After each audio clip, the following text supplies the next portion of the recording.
Girlfriend and I have differing political beliefs, so how should we handle our relationship when we have a lot of the same values but differing political beliefs? Do you want the truth? Yeah. Do not marry this girl. Okay. Do not marry someone that you cannot talk about the daily news with. You guys can laugh at it. Do not build a life with somebody where you cannot agree on what daily news channel to watch.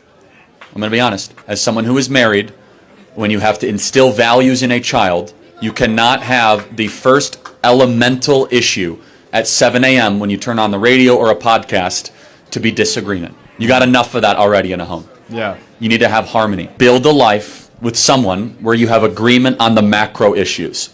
You can have disagreement on the micro issues. You need to agree on religion.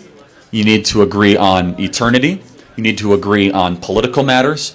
You could disagree on what type of food you like. That's micro. Yeah. You could disagree on bedtime, right? You could disagree on the type of cars or where you vacation. That is micro.